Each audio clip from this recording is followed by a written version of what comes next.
So last class we have started this, this anomaly detection. Okay. Uh, Initially, we have seen what is this anomaly. Okay, we have seen some introduction about anomaly detection, anomalies first of all, and then we have seen what are the different categories of anomalies. All right. The different categories of anomalies means there are three categories. One is data point based, then context based, and then pattern based anomalies. Okay, I hope you remember the points. And then we have seen what are the anomaly detection. Okay, so the ways of detecting the anomalies, we have this outlier detection, then we have noise removal, and then novelty detection. Okay, so these were the detections, anomaly detections that we have seen. And then uh, what are the uh, what are the styles of this anomaly detection? All right. Um Again, we have seen there are three styles. Let us take that as an algorithms for detecting the anomalies. One is supervised anomaly detection, then semi-supervised anomaly detection, and then unsupervised anomaly detection. Right? Uh, so we have seen what is the supervised, semi-supervised, unsupervised mm, algorithms, anomaly detections. And then finally, we have seen what are the application areas where this anomaly detection is taking place in terms of real-time scenario. Okay, so we have seen certain applications also. Okay, maybe if you want, I can go back to those. You can see here. So these are all certain anomaly detection applications where you have this data breaches. So how this anomaly detection can be used for this data leakage. And then we have the identity theft. Okay, so how we can overcome this, this particular anomaly, so that we can detect these anomalies. Okay, in again in the real time scenario. Then comes in the manufacturing part, manufacturing industries. Okay, so we can have given importance in the quality control, and then in the networking side, we can give the importance to the cyber security. And then the most important area, which is something the healthcare, where this anomaly detection can be widely used. Okay, so again, that is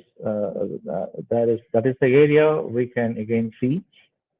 And then the video surveillance. So these are very few applications where this anomaly detection, it is taking place in a real-time world, real-time scenarios. Fine. So with this, we have stopped in our last class. And in continuation to that, we have like 2 or 3 more topics to complete this fifth module. So the topic that we are going to see now, and maybe the next topic that we are going to see today, is something very familiar to all of you, all of us. It is nothing new here. Only thing is you can just recall those techniques. Why? Because um, you know you are undergoing this IDS course in this semester. Okay, Introduction to Data Science. So in the data science, you are analyzing the data. You are all becoming the data scientist like. All right.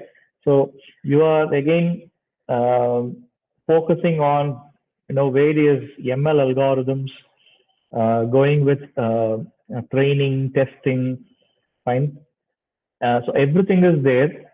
So this topic, and maybe the other next topic is again, which is again related to uh, your introduction to data science course, especially in this particular topic. Uh, we are going to see various parameters where we will measure the the detection scenario. We will measure the detection scenario, okay, based on the parameters. Fine. So as I said, here you will just find or review the data science. That is why I told you. Again, you will recall all the topics that you have studied in data science. Okay. So in the coming slides, you will see many data science related terms. Okay. That too you would have done in your ideas lab. So those topics you will be seeing here.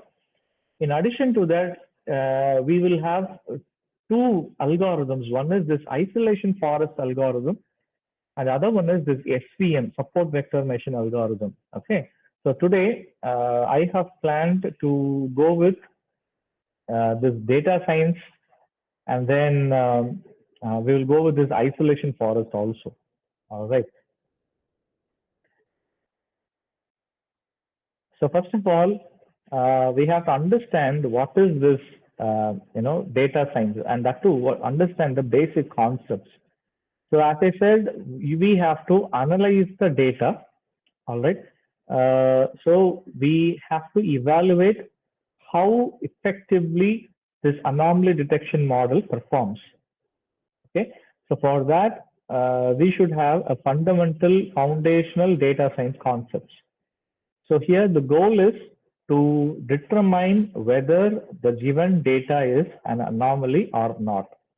Okay, so here we have only two labels.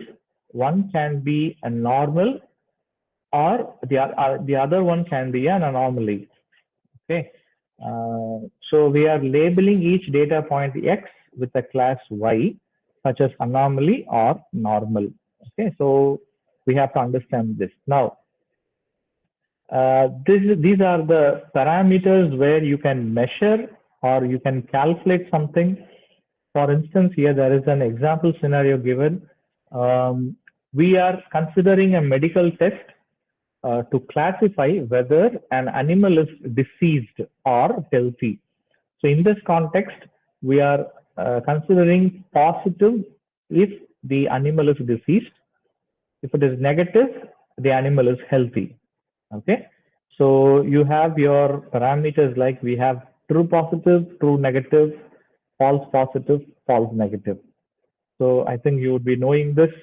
So quickly I'll go through. True positive is the animal is diseased and the test correctly shows positive.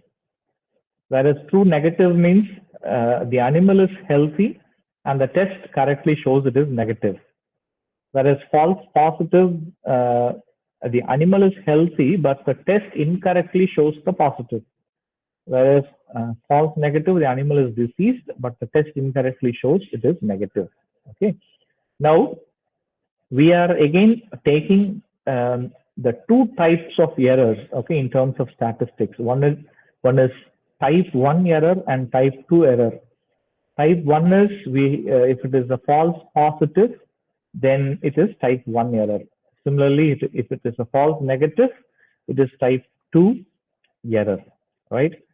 So we have a graph like, okay, we have a prediction here, and this is your actual, the outcome, the result. Okay, so this is your predicted values. This is your actual values. Okay, so based on that, we are calculating the precision, we are calculating the recall, and we are calculating the accuracy overall.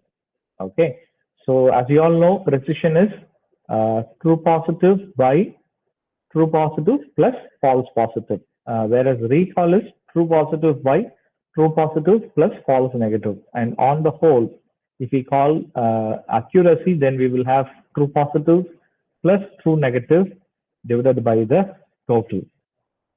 Okay, this is what your confusion matrix. Okay, as you all know, so it is a 2 by 2 matrix because The data points are either anomalies or a normal. Okay, so this is a 2 by 2 matrix based upon the classification model. Fine. So we have seen what is this precision. Precision is nothing but the proportion of true positives among all positive predictions. So it measures how many of the predicted positives are actually correct. Okay, so this is based upon the predictions. Okay, then we call we see this recall. So this is what the proportion of true positives among all actual positives. Okay, so the difference between precision and recall is this is based upon among all positive predictions, whereas this is among all actual positives. Okay, so we have seen the calculation also. Moving on, we can see the accuracy, that means the proportion of all correct predictions. Okay, and then finally we will see what is the F1 score, which is the harmonic mean of precision and recall. Okay, it provides a balance between the two, especially when we need a balance between precision and recall. Okay, so this is what the calculation of F1 score. Then, in addition to that, we have this two types of calculation. One is true positive rate and then false positive rate. This true positive rate is the same as a recall. That means it measures how many actual positives were correctly predicted. Okay. Then false positive is it measures how many actual negatives were incorrectly predicted as positives. Okay. So please explore on the definitions of all these parameters, especially when we are dealing with this true positive rate, then false positive rate. Okay. This true positive rate is otherwise called as sensitivity. And we have one more measuring, we have this specificity. That means it measures how many actual negatives were correctly predicted as negatives. Okay, so that is what specificity. Okay, again, we have a calculation for that. And then we can have this ROC and AUC curve. Okay, so ROC is nothing but it is again both of these are graphical representation for a model's diagnostic ability. Okay, so ROC is a graphical representation which plots this true positive rate against the false positive rate. Okay, then area under curve is this is the area under the ROC curve and which represents the model's ability to distinguish between positive and negative classes. Okay, when you have higher AUC, which indicates the better model performance in distinguishing between the classes. That is what you're interpreting is this AUC values. If your AUC is 100%, then we can name this as a perfect model. But we have to remember that, in a real-time scenario, if we are getting this 100, which is something impossible, okay, which is, we consider this as something like an overfitting or it is not something real in nature. Okay. But when we have this AUC is something 0.95, around 0.95. Okay. Then we call this as excellent performance. Whereas when we have this AUC is exactly equal to 0.5, we can call this as a good model. But with we have to give some improvement. Okay. That means it correctly classifies only 75% of the cases.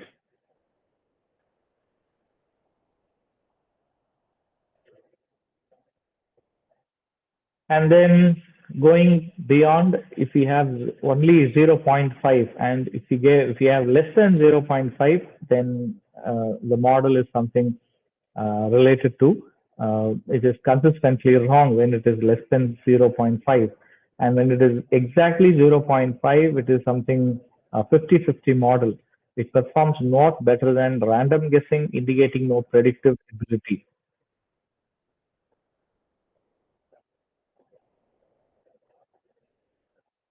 why this AUC matters a lot. Okay, so as we have seen, this AUC helps assessing how well a model performs across all possible thresholds. For instance, if we want to classify our data into an anomaly or a normal data point, then we should carry a threshold value. Okay, then if the threshold value is greater than this particular point or less than this particular point, then that is the point where we are deciding whether it is a normal or it is an anomaly. Okay, so here this AUC helps how well this particular classification takes place across all possible thresholds. Then it is again particularly useful for comparing different models. Okay, for models applied to imbalanced data sets, something like anomaly detection.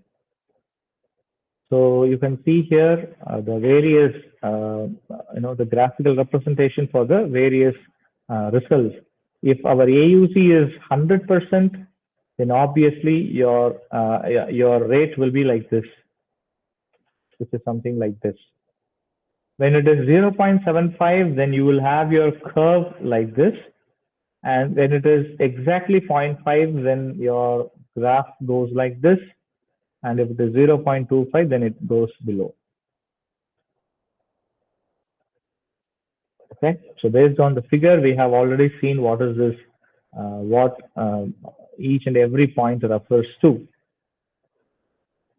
So we have to, again, as I said, we have to avoid this overfitting. Why? Because normally if we are achieving like 100% or 99.99%, that means there are two extreme cases. One is we can say it is a perfect model, but in the real-time scenario, this cannot be taken as a good result. Why? Because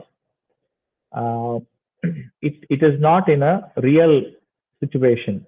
Okay, so high AUC in training does not always translate to good performance on real world data. So especially when we are taking some real-time data, normally if I am having like 100% accuracy or 100% AUC value, 1.0, then most of the cases, the data can be overfitting. Okay, so this overfitting occurs when a model performs exceptionally well on the training data, but poorly on new unseen data. Okay, then it aims to achieve a balance where the model has a high AUC, which is greater than 0.9, without overfitting, ensuring robust performance on new data. So that means normally if I am having like greater than 0.9, maybe less than 1, then we can say that as a an excellent model performance. Fine. Moving on. All right. So with this, we have seen what are some of the traditional models. Okay, you can see here in the previous slides, I told you about what are the traditional models. So in the traditional models, initially we have seen the data science review. Okay, so here the data science review means how we are analyzing the data, especially in terms of anomaly detection. So first of all, we have to understand the data. Based on the data, how effectively we are performing, our model is performing, we are getting certain results for that. Okay, so based on that, we are reviewing our data. And then moving on, we are going to have these three styles of anomaly detection. So in the earlier class, I told you the three styles. One is supervised, semi-supervised, and then unsupervised. Okay, so here we are going to see two algorithms. One is isolation forest, and the other one is support vector machine. Okay, so today we'll just see what is this isolation forest, and then we will finish. Then we will have only one topic to be completed for this module, which is your support vector machine. Okay, so what is this isolation forest? Okay, so we'll quickly go into this isolation forest. Now, this is actually an algorithm. It is specifically designed for anomaly detection. Uh, there is one more forest algorithm called as this random forest. Okay, this random forest is actually a supervised algorithm, whereas this isolation forest is actually an unsupervised algorithm. Okay, as I said, it is exclusively designed for anomaly detection.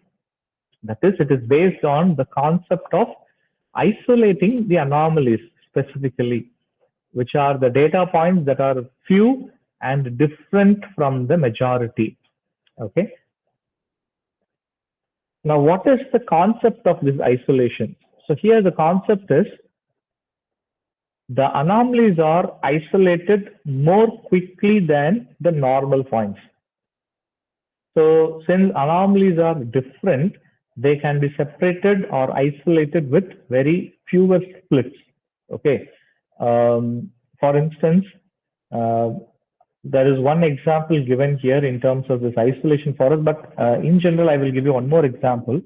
If I want to differentiate, there are two types of fruits where you will have, a group of apples and only one orange. Okay, now the machine has to distinguish, or the machine has to find which is an anomaly. Now we will ask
Class, I think there is some network issue in between.